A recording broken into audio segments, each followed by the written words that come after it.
మంత్రివర్యులు మిత్రులు పొన్నం ప్రభాకర్ గారిని, అడ్లూరు లక్ష్మణ్ గారిని, సోదరి మణి ములుగు సీతక్క గారిని, అదేవిధంగా మిత్రులు కార్మిక శాఖ మంత్రివర్యులు కాకా వెంకటస్వామి గారి వారసులు వివేక్ వెంకటస్వామి గారిని, అదేవిధంగా పార్లమెంట్ సభ్యులు రాజ్య సభ్యులైన వేం నరేందర్ రెడ్డి గారిని, మహబూబాబాద్ పార్లమెంట్ సభ్యులు మిత్రులు బలరాం నాయక్ గారిని, పెద్దపల్లి పార్లమెంట్ సభ్యులు యువ మిత్రులు గడ్డం వంశీకృష్ణ గారిని, అదేవిధంగా ఎమ్మెల్సీ కాంగ్రెస్ పార్టీ అధ్యక్షులు ఆనాడు అధికారంలో పార్టీని తీసుకొచ్చే సమయంలో కార్యనిర్వాహక అధ్యక్షుడిగా కార్యదీక్షతో పనులు నిర్వహించిన మిత్రులు మహేష్ కుమార్ గౌడ్ గారిని, అదేవిధంగా శాసనసభ విప్పులు ఆది శ్రీనివాస్ గారిని,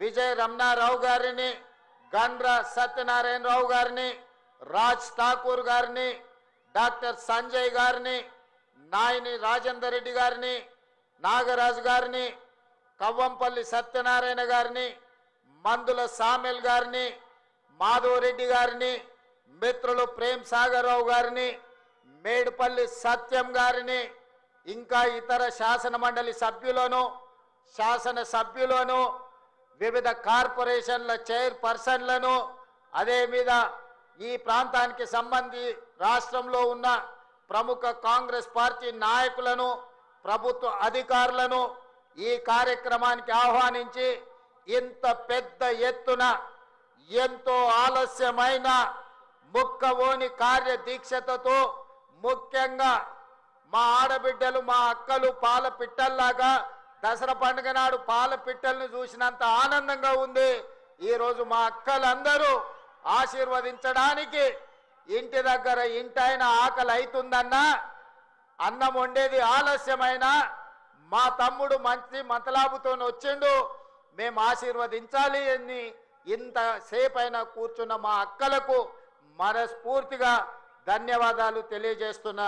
మా యువ మిత్రులకు మనస్ఫూర్తిగా అభినందనలు తెలియజేస్తున్నా. మిత్రులారా, ఇవాళ మనం ఆలోచన చెయ్యాలి. ఈ దేశానికి వెన్నెముకనే రైతులు. ఆ రైతు వెన్నెముక, ఆ రైతు నిటారుగా నిలబడాలి. ఈ దేశానికి వెన్నెముక రైతు అయినప్పుడు ఆ రైతును ఆదుకొని నిటార నిలబెట్టే బాధ్యత కాంగ్రెస్ పార్టీ తీసుకుంది, మన ప్రజా ప్రభుత్వం తీసుకుంది. కాంగ్రెస్ పార్టీకి రైతు సంక్షేమం అనేది నినాదము కాదు, అది కాంగ్రెస్ పార్టీ విధానం.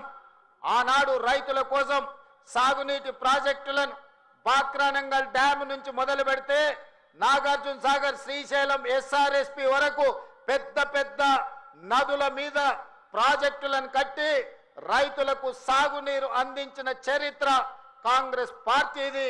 చరిత్ర పుటలలో ఒక్కసారి చూడాల్సిందిగా నేను కోరుకుంటున్నా. మిత్రులారా, ఆనాడు రైతులు పండించిన పంటకు గిట్టుబాటు ధర లేక దళారుల చేతుల్లో దోపిడీకి గురవుతుంటే రైతు పండించిన పంటకు కనీస మద్దతు ధర ఇవ్వాలి, ఆ రైతులను ఆదుకోవాలి, రైతుల ఆత్మ గౌరవం నిలబెట్టాలని ఈ దేశంలోనే మొదటిసారి రైతులకు గిట్టుబాటు ధర ఇచ్చే చట్టాన్ని తీసుకొచ్చింది ఈనాడు దేశంలో కాంగ్రెస్ పార్టీ. అదేవిధంగా మిత్రులారా, రైతులు పండించిన పంటను కొనడమే కాదు, పండించిన పంటకు 500 రూపాయల బోనస్ ఇచ్చి ఈరోజు దేశంలోనే అత్యధికంగా వరి ఉత్పత్తి చేస్తున్న రాష్ట్రంగా ఈ దేశంలోనే రానిచ్చింది ఏదైనా రాష్ట్రం ఉందంటే తెలంగాణ రాష్ట్రం ఉందని నేను చెప్పదలుచుకున్న. మిత్రులారా, ఆనాడు కరెంటు లేక, కరెంటు ఉన్న రైతుల మీద కేసులు కట్టి కరెంటు బిల్లుల కోసం పేలిపోతున్న ట్రాన్స్ఫార్మర్లు, కాలిపోతున్న మోటార్లు కష్టాలలో ఉంటే డాక్టర్ వైఎస్ రాజశేఖర రెడ్డి చేవెళ్ల నుంచి ఇచ్చాపురం వరకు పాదయాత్ర చేసి ఈ రైతాంగ కష్టాన్ని కన్నీళ్లను తూర్చడానికి దేశంలోనే మొదటిసారి ఉచిత కరెంట్ అనే గొప్ప పథకాన్ని తీసుకొస్తే ఈ రోజు భారతదేశంలో ఉన్న 100 కోట్ల రైతులకు వివిధ రాష్ట్రాలలో ఉచిత కరెంట్ వస్తుందంటే ఆనాడు చేవెళ్లలో కాంగ్రెస్ పార్టీ తీసుకున్న నిర్ణయం వల్ల ఈ రోజు 100 కోట్ల రైతులకు ఉచిత కరెంట్ అందుతుంది. ఆ పథకాన్ని తీసుకొచ్చింది కాంగ్రెస్ పార్టీ కాదా? ఒక్కసారి ఆలోచన చేయండి.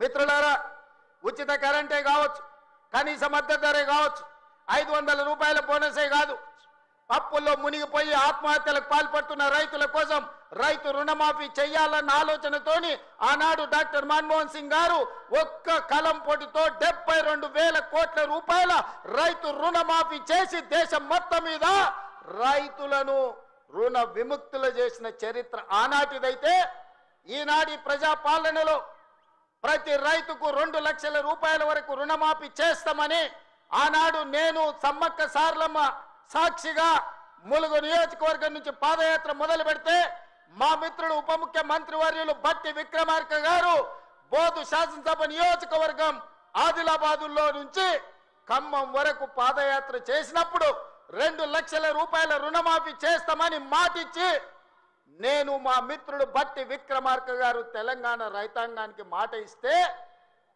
సంవత్సరం తిరిగే లోపలనే 25,35,000 మంది రైతులకు 21,000 కోట్ల రూపాయల రైతు రుణమాఫీ చేసి రైతులను రుణ విముక్తులను చేసిన చరిత్ర ప్రజాపాలన కాంగ్రెస్ పార్టీది.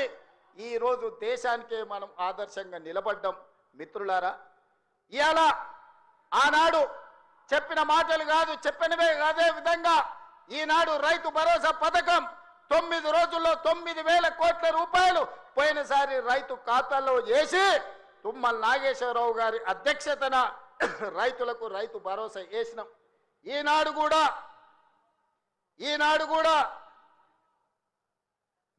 కూడా రైతు భరోసాలో భాగంగా మొదటి విడతగా 3,500 కోట్లు, రెండవ విడత 2,200 కోట్లు, మొత్తం 5,700 కోట్లు ఈరోజు రైతుల ఖాతాలో రైతు భరోసా వేసి వచ్చే నెలలో ఇంకా 3,300 కోట్ల రూపాయలు రైతు భరోసా పథకంలో భాగంగా 9,000 కోట్ల రూపాయలు ఇవాళ రైతుల ఖాతాలో వేసి రైతుల కళ్ళల్లో ఆనందం చూడాలి.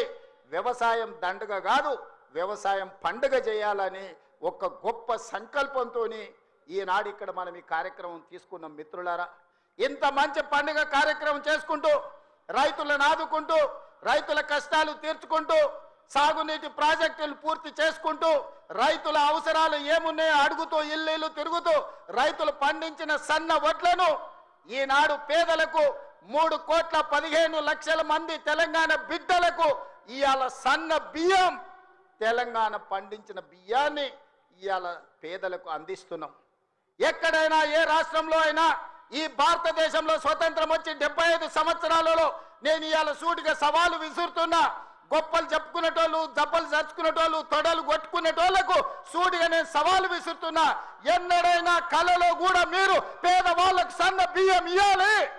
ఈ సన్న బియ్యం తల్లిదండ్రులు కన్న తల్లి తన బిడ్డకు, సంటి బిడ్డకు బుక్కడి బువ్వ తినిపించే పథకం ఎన్నడైనా మీరు ఆలోచన చేసిండ్రా? మీరు గడీలలో ఉండి సన్న బియ్యం తింటుంటే, దావతులు చేసుకుంటుంటే, బిర్యానీలు తింటుంటే, పేదవాళ్లకు దొడ్డు బియ్యం ఇస్తే వాటిని తినలేక పశువులకు దానా పెడుతుంటే ఎప్పుడైనా మీకు వాళ్ళ పట్ల కనికరం కలిగిందా అని నేను అడుగుతున్నా. ఇవాళ నేను అడుగుతున్న మిత్రుల ఈ వేదిక మీద నుంచి ఒక ఆయన అంటున్నాడు, ఇంతకాలం శ్రీధర్ బాబు గారు, అడ్లూరు లక్ష్మణ్ గారు అనేవాళ్ళు ఆయన పెద్ద మనిషి అని. ఇక ఆయన పెద్ద ఆయననో కాదో నాకైతే తెలియదు, కానీ ఆయన అంటున్నది ఏందయ్యా అంటే ప్రజాపాలన పోవాలి, పాపాల భైరవుడు రావాలంట. నేను అడుగుతున్న మా మిత్రులను, ప్రజాపాలన ఎందుకు పోవాలి? ఫామ్ హౌస్ల పండుకున్న పాపాల భైరవుడు ఎందుకు అధికారంలోకి రావాలి అని నేను అడుగుతున్న ఈ వేదిక మీద నుంచి. ప్రజాపాలన ఆ పెద్ద ఆయననో వాళ్ళ తాతనో వాళ్ళ ముత్తాతలో తెస్తే రాలేదు. ఈ ప్రజాపాలన వచ్చింది లక్షలాది మంది కాంగ్రెస్ పార్టీ కార్యకర్తలు త్యాగం చేసి తమ రక్తాన్ని చెమటగా మార్చి భుజాలు కాయలు కాసేలా మువ్వన్నెల జెండాను మోస్తే ఈనాడి ప్రజాపాలన వచ్చింది. నీ నెత్తి మీద దరిద్రం ఉండి నువ్వు జగిత్యాలలో ఓడిపోతే, ప్రజలు తిరస్కరిస్తే, నీకు మంత్రి పదవి ఇవ్వకపోతే ప్రజాపాలన పోవాలనా? ఇవాళ నిన్ను పెద్ద మనిషి అని మేము పిలవాలనా? పెద్ద మనిషి అని పిలిపించుకునే అర్హత నీకు ఉన్నదా అని నేను ఈ వేదిక మీద నుంచి అడుగుతున్నా. నేను అడుగుతున్నా, ఇవాళ పెద్ద మనిషిని ప్రజాపాలన ఎందుకు పోవాలి, పాపాల భైరవుడు అధికారులు ఎందుకు రావాలో నువ్వు జవాబు చెప్పాలి. నీ పదవి కోసం, నీ అధికారం కోసం, నీ ఆకాంక్ష కోసం ఆనాడు 1983 చరిత్ర వెనక్కి వెళ్ళి ఆయన పుట్టు పూర్వతరాలు పుట్టు మచ్చలు ఇవ్వాలి. ఈ వేదిక మీద నుంచి నేను చెప్పదలుచుకున్నా.